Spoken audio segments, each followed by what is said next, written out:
আসসালামু আলাইকুম ওরহমতুল্লাহ। প্রিয় বন্ধুরা, মায়ের দোয়া শেষ ভরসা। ছোট্ট একটি গ্রামে থাকত রায়হান নামের এক যুবক। বাবা মারা গেছেন অনেক আগে। সংসারের সব দায়িত্ব তার কাঁধে। ঘরে আছে শুধু অসুস্থ এক মা, যিনি ঠিকমতো হাঁটতেও পারেন না। রায়হান প্রতিদিন সকালে বের হতো কাজের খোঁজে, কিন্তু ভাগ্য যেন তার সাথে খেলছিল। একদিন, 2 দিন, 1 সপ্তাহ, কোথাও কাজ পায় না। বাড়িতে ফিরে সে মায়ের সামনে হাসার চেষ্টা করে, কিন্তু ভিতরে ভিতরে সে ভেঙে পড়ছিল। মা সব বুঝতেন, তবুও কিছু বলতেন না।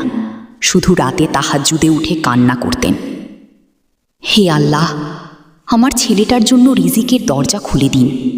আমি না থাকলে ও একা হয়ে যাবে। একদিন রায়হান খুব ক্লান্ত হয়ে বাড়ি ফিরল। সারা দিন কিছু খায়নি। মা জিজ্ঞেস করলেন, বাবা, কিছু খেয়েছিস? রায়হান মিথ্যা হাসি দিয়ে বলল, হ্যাঁ মা, বাইরে খেয়ে নিয়েছি। কিন্তু তার পেটের শব্দ মাকে সব বলে দিল।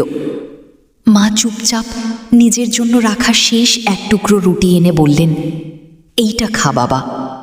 রায়হান বলল, না মা, তুমি খাও। মা একটু হাসলেন, আমি তো খেয়েই নিয়েছি।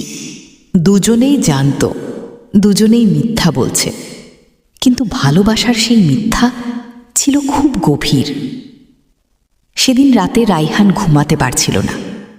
সে উঠে আকাশের দিকে তাকিয়ে বলল, হে আল্লাহ, আমি তো চেষ্টা করছি, তাহলে কেন আমার জন্য কিছু হচ্ছে না? তার চোখ বেয়ে পানি পড়তে লাগল।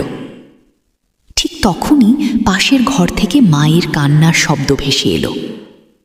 মা সিজদায় পড়ে কাঁদছেন, হে আল্লাহ, আমার ছেলেটা কষ্ট পাচ্ছে, আমি তার কষ্ট দেখতে পারি না, আপনি তার জন্য কিছু করে দিন। রায়হানের বুকটা কেঁপে উঠল। সে বুঝল তার জন্য কেউ একজন রাতে ঘুম ছেড়ে আল্লাহর কাছে কাঁদছে। পরদিন সকালে হঠাৎ একটা ফোন এলো। একটি বড় কোম্পানিতে কাজের জন্য তাকে ডাকা হলো। সে বিশ্বাসই করতে পারছিল না। ইন্টারভিউ দিতে গিয়ে সব প্রশ্নের উত্তর সে সহজেই দিয়ে ফেলল। অফিসের বস অবাক হয়ে বললেন, তোমার মতো লোকই আমরা খুঁজছিলাম। রায়হান চাকরি পেয়ে গেল, মাসিক ভালো বেতন। বাড়িতে ফিরে সে দৌড়ে মায়ের কাছে গেল, মা, আমি চাকরি পেয়েছি। মা চোখ বন্ধ করে বললেন, আলহামদুলিল্লাহ। তার চোখ বেয়ে অশ্রু গড়িয়ে পড়ছিল। কিছুদিন পর রায়হান বুঝতে পারল, এই চাকরি শুধু তার যোগ্যতার জন্য না, এটা তার মায়ের দোয়ার ফল। সে মায়ের হাত ধরে বলল, মা, তোমার দোয়া ছাড়া আমি কিছুই না।